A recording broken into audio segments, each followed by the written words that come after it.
Welcome back to today's episode of Words of the Wise. Today I have Chief Baum from Keokuk PD. He has over 19 years, or just over 19 years experience in law enforcement. He has an associate's in business management and is a graduate of the Northwestern School of Police Staff and Command.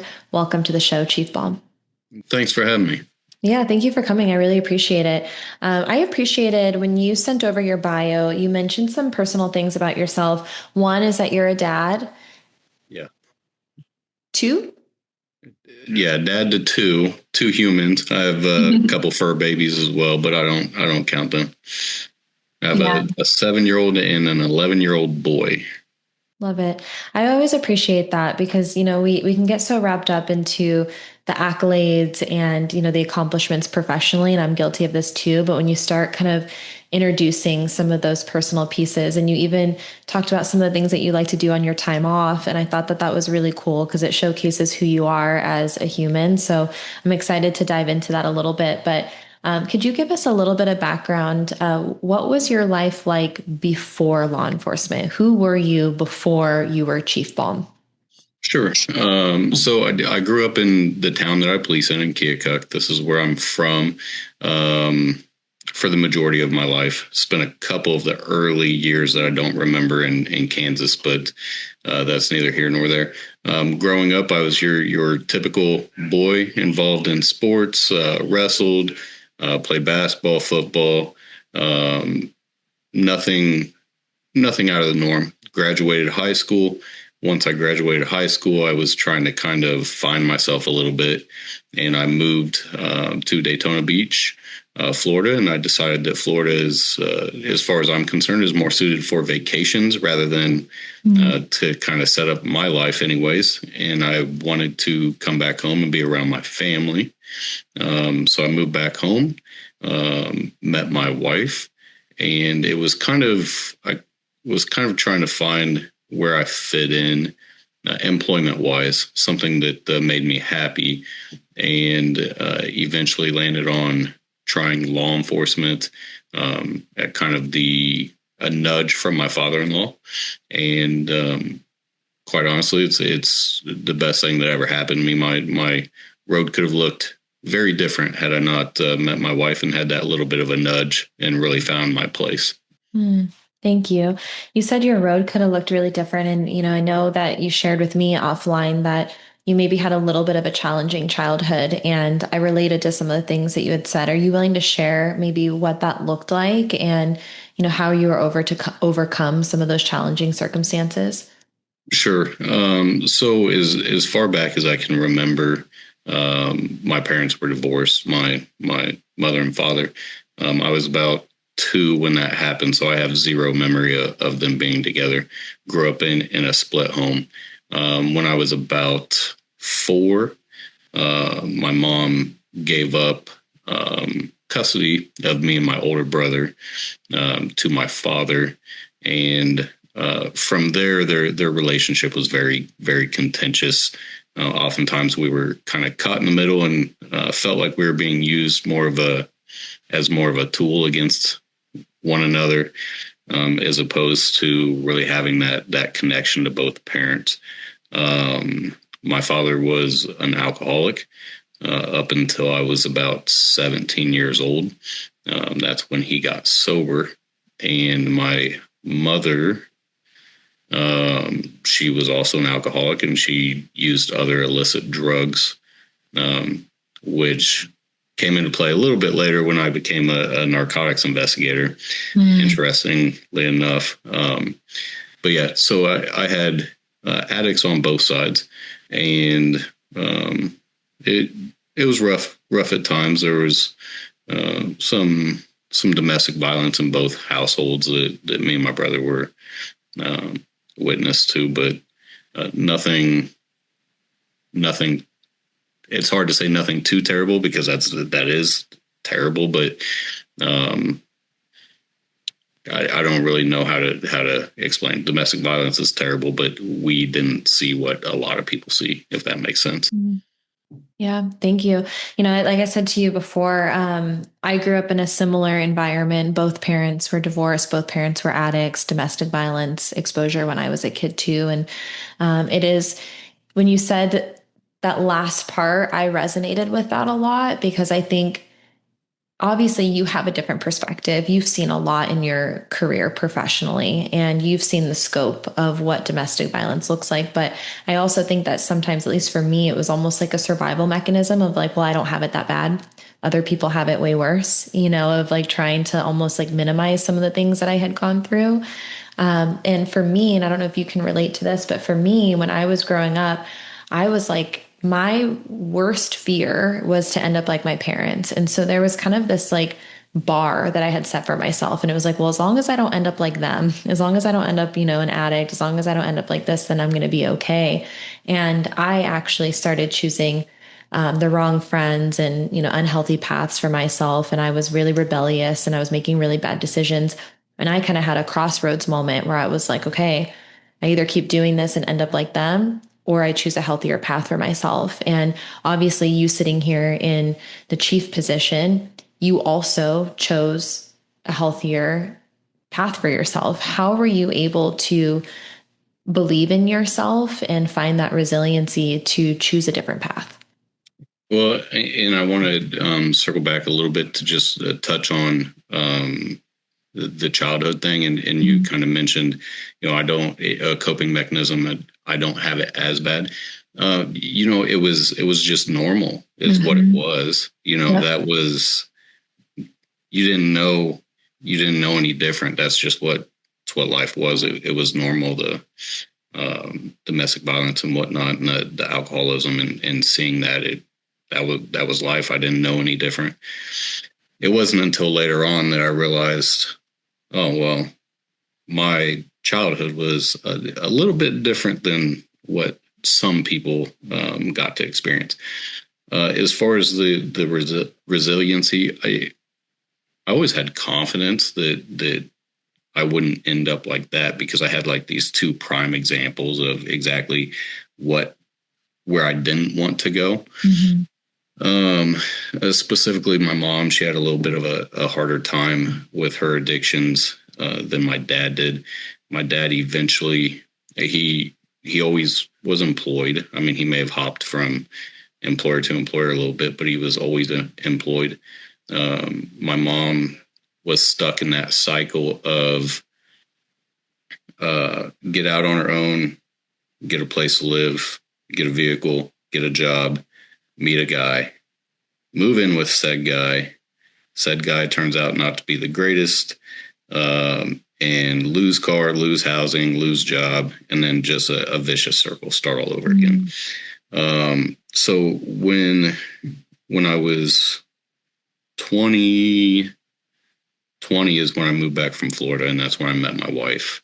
And she comes from the polar opposite, family wise.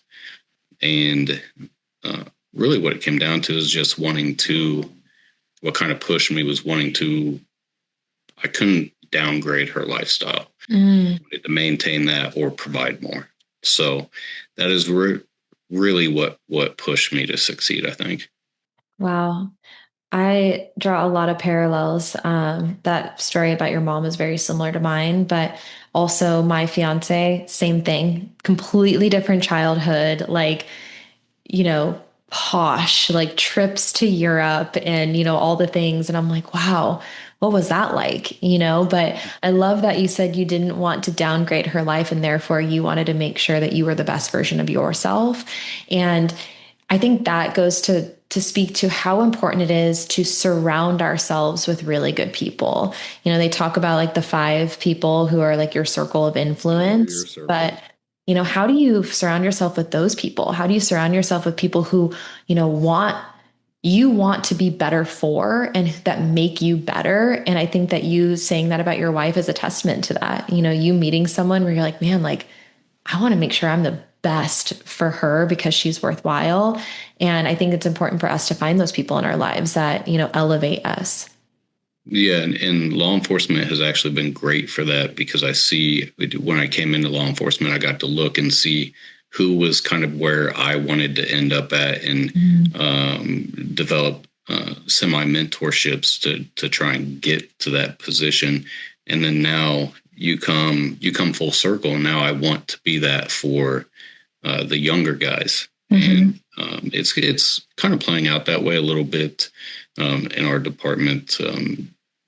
I like to think so, anyways, that some of the guys are looking at my position now and thinking, I want to be there. And what does that roadmap look like? How should I conduct myself? What should I be doing? What goal should I be setting to get to that position? Mm. Yeah, I think that's a really important reminder that people are looking at you and they're inspired by you and they're looking for ways to be and ways to behave. My question for you, because I struggled with this when I was coming up in my career, I didn't want people to know the messy parts of my background. I wanted them just to see all of the great things I did after, right? And so I always was like, my life is great. And I remember a chief looking at me one time, he goes, "Tell me about your background." And I was like, "What do you mean?" Like, I had a great, upbringing and, a great background. And he goes, "No, like I'm a cop. I did research. Like I know, he goes, "Tell me about it."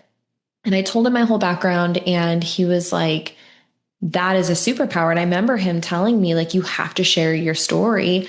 And me being like, I don't want to do that. I want people to see me in this like different light. And I think over time, I realized that I do think that it is a superpower to be able to be vulnerable, to share those things. But I also think that because I came from the background that I did, I have skill sets that maybe I wouldn't have if I didn't come from that. I have an incredible, and I don't want to toot my own horn, but I have, this sense of emotional intelligence and empathy. And I understand when people are going through certain hard things because I've been through those hard things. Do you think that now that you're in a leadership position, that some of the things you've gone through have now become sort of your superpower? And do you feel like it's taught you skills that have really helped you in your career? Oh, 100%. And you nailed it on the head. It is something where when you do open up about that stuff, it lets people know that you are not putting yourself up on a pedestal. You didn't necessarily have an easy road, that you went through similar things that they may have went through, or maybe they didn't, but it opens their eyes to a different sort of life experiences that were out there. And it also promotes the ability to be resilient and say, I went through these things, but it doesn't define who you have to be for the rest of your life. Yeah. You can make decisions. You do have the control to do that. And from an empathetic standpoint, it certainly, especially in police work, you're going into situations where you can say, I know what this is like, and you can truly mean it, and you can share a Mm. little bit in certain situations. You don't want to get too much private information out there, but you can certainly empathize and show an understanding that they can appreciate, and people will sniff you out if you haven't experienced that and you try to say you have. They will be able to tell by how you're communicating about it if you're authentic or not. So actually having that in your back pocket is strong. Yeah. No, I appreciate you saying authenticity is important because I agree. And I've said this before, but while you were talking, it just kind of brought up this picture in my head of, not only are you setting an example for the men and women within the organization, but maybe you're an inspiration for that little boy or girl who are in a hard situation, maybe as an informal leader, or as someone who's responding to a domestic violence scene, maybe you can be that for that little boy and girl of being like, hey, like, I know what you're going through. You can get through this, and can you be an inspiration for them? And maybe that's something that they remember of like, hey, there was an officer that was really nice to me, and he related to me and he inspired me to choose a healthier path because we know that a lot of kids who are in those environments don't always choose the path that you did. There's a lot of statistics to show that a large majority end up going down a similar path. And so, how can you inspire people within your organization, but how can you also inspire people within your community? Yeah, you really just have to show them that isn't the only way. Your script isn't pre-written. Mhm. You, you have the power to make decisions, and you can be behind the eight ball for sure. A lot of people are, but again, that doesn't define what your life has to be. Yeah. Thank you. I really appreciate you sharing that. And I think it is a really powerful message. And I think it's also important for us to all recognize that we all have a story, regardless of what our backgrounds are. Everyone's gone through hard things. So, how can we open up and have the confidence and the courage to talk about some of those things in order to help the people around us? So, I appreciate you sharing that. I want to kind of circle or maybe like segue into what you guys are doing today. So, right now in law enforcement, what do you think is maybe one of the biggest challenges that you guys are facing? One of the biggest challenges that we're facing is probably the reputation that we have gotten as uh, in general from the Mhm. media. And, sometimes we stub our toe and we have to own that, and we should own that. But also, because media has kind of transitioned into a click type of business where you're paid by clicks. Everything they put out there seems to want to be inflammatory. So you see a lot of the bad that might happen within law enforcement and mistakes that are made. And you don't see nearly as much of the good things that we do. So with the damage to that reputation, it has certainly affected our ability to recruit and retain Mm. strong, dependable, and willing officers. I do think we're coming back around a little bit. Law enforcement has put in a lot of work recently trying to rebound from those negative images and reputations that are kind of put out there in the media, and we're doing a good job of that. But that is certainly one of the biggest challenges. The other One of the other challenges is making sure that we're taking care of ourselves and the people that work in our departments. And that is tough. That is tough because a lot of times you put the mission in front. Like, we have to complete this. We have to get this done. And people become secondary. And that shouldn't be the case, because if you're damaging your people while you're completing your mission, your overall mission in the future is going to suffer. Yeah. Not to mention that you're damaging people. So you have to make sure you have some resources and things in place. Where that gets tough is budget. Mhm. We, a municipality like us, we get a budget that addresses basically our equipment, and our salary, and our training. Outside of that, it's squeezing blood out of a turnip. Our city just cut 1.6 million of the overall budget. My budget took about $350,000 of that hit. We lost a couple patrol positions and a data entry clerk position. So to go to the city and say, "Hey, I really need $20,000 to put in my budget so I can implement this wellness initiative," is a tough pitch, because they're going to come back likely and say, "Okay, well, where are you going to cut this from? Are you going to cut it Mhm. from training? Or are your guys going to agree not to take a pay raise next year?" That's a tough sell. Um, so right now we rely heavily on free resources, and we have created a couple partnerships, and we do have some physical wellness initiatives that can act as stress relievers. But that is kind of where we're at, and those are the challenges that we see. I would say the two main challenges are recruitment and retention, and having a significant wellness initiative in place. Thank you.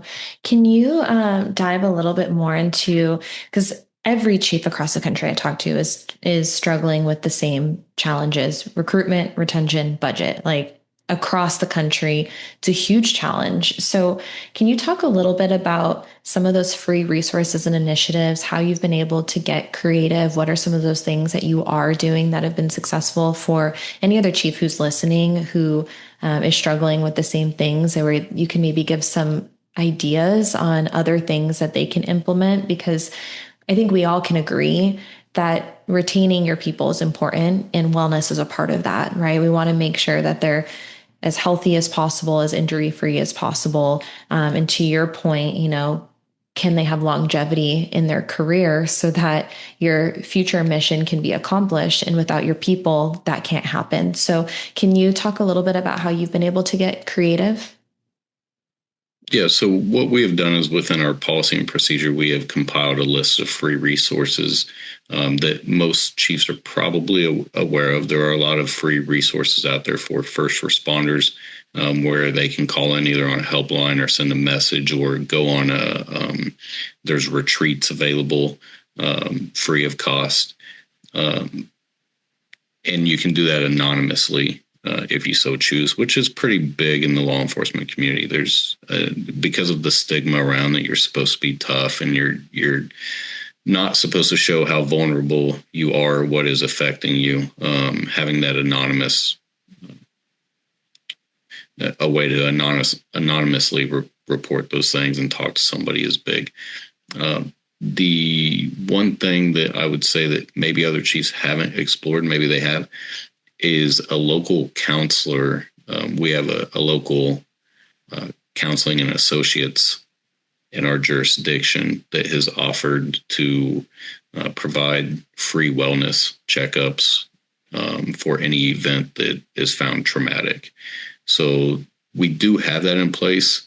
We're exploring some other mental health check-in initiatives. I'm not sure how we are going to implement that, if it's going to be a budgetary issue, but we are looking at what other departments are doing. And what I do like is there are departments that require a mental health check-in with a counselor. They do provide the officer with compensation for going to the counselor.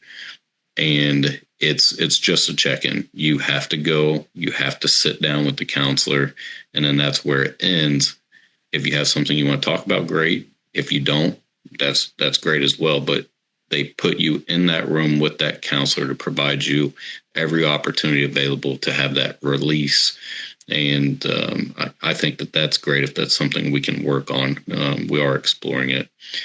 The other is obviously peer support is trending massively through law enforcement. Where I find the peer support tough in our jurisdiction is we're a small department. And being a small department, your peer support team is likely made up of people you have personal relationships with. And I'm not sure that that is ideal for peer support, because typically, at least in my experience, if I'm being vulnerable, it's probably not somebody I want to work a shift with, 3 days later. I prefer to have a peer that understands what I'm going through from that perspective, but not necessarily somebody I'm working side by side with. So that's a little bit of a struggle, and we are discussing with our sheriff's office and another local PD the opportunity to maybe form a countywide peer support team where you might talk to a peer that works at a different department that understands what you're going through, but not somebody you're going to see in the same building every day. Sure. And then you guys are also doing some physical initiatives as well, you said? Yeah. And our city has been great with our health memberships. We do provide a gym membership to everybody that works at our department, and they have their choice of 3 different gyms in our jurisdiction that they can choose. That benefit has always been there. I don't know that they understood what effect that could have on mental health when that initiative was put in place, but that is of great benefit. I know it helps me a lot. That's kind of my alone time, my release time, go put headphones on and get my workout in. The other thing that we've done is kind of a 2-layer. We started a jiu-jitsu initiative and provided each of our department members with a membership to a jiu-jitsu training center for 2 reasons. One, defensive tactics. and we have one defensive tactic training per quarter. Each officer is required to attend 2 of those throughout the year, and that handles the defensive tactics side of it. The other side of it is, with that membership, you can go to any other class that they hold anytime you want, paid for by the department, and that provides you another outlet, another release somewhere else to have fellowship with other individuals and get some physical exertion mixed in, and maybe get your mind off of some things.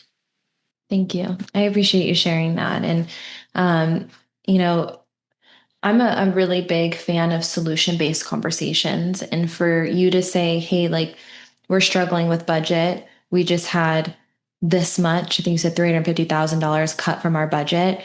And then for you to say, but we also are still prioritizing wellness. We're still trying to find solutions and still trying to find resources that are going to help our people. I think it's a testament to not only the fact that you're prioritizing your people, but also that you can make it happen. If it's something that's a priority to you, you can make it happen, and that there are ways to do it, even with limited funding. Yeah, and it doesn't always have to be a cost-based solution, especially now everybody is kind of going towards a subscription, a subscription model, which means not only are you paying for it once, but you're paying for it every year, which can be tough on a budget when you're trying to figure out what you need as operational costs. An application out there that's available, but that's something we looked at, and it just was not going to be. It was cost prohibitive for us, and we had a grant. That's the unfortunate thing, is we had a grant to get that off of the ground, but we couldn't afford to keep the subscription. So we just, instead of putting that into play and then taking it away a year later, we just decided, to nix that project, and look at other solutions. And it's unfortunate because you want to give your people the best that is available, but you also have to make tough decisions. And does that mean the best training, the best equipment, the best wellness? Like you in my jurisdiction, you cannot have the best of everything. We simply cannot afford it. So we have to get creative. Yeah. Well, I appreciate you sharing it. And my final question is for that younger generation. We were talking about this earlier, how there are younger men and women in this profession who are looking at you and, maybe have goals or aspirations to promote one day. Maybe they want to be in leadership. Maybe they want to be chief of police. What words of wisdom would you share with them that maybe you wish you would have known when you were younger? I think I would share with them that to set goals, set short-term, mid-term, and long-term goals, and really carve out the path to get to where you want to be, and make sure that you're following up on that. Don't give up on this profession. Don't let the negative things get to you. If you need some assistance mentally, or if you're just even if you're just frustrated, it doesn't have to be anything super serious. Reach out and discuss it with somebody. Something that our profession gets kind of hemmed up on a little bit, and I hear some of the guys here talking about it, is they will arrest somebody, and the next week they're back out doing the same thing. It could be a fairly serious crime. We can't get wrapped up in the outcomes on the back end of these things. We can only do our side, which is to arrest them, put them in jail for the evening, and then the court system, the judicial system, is going to do what they do on the back end. You have to separate yourself from the end result. But to kind of sum it all up, make a plan, set goals, and keep taking those small steps forward. Thank you.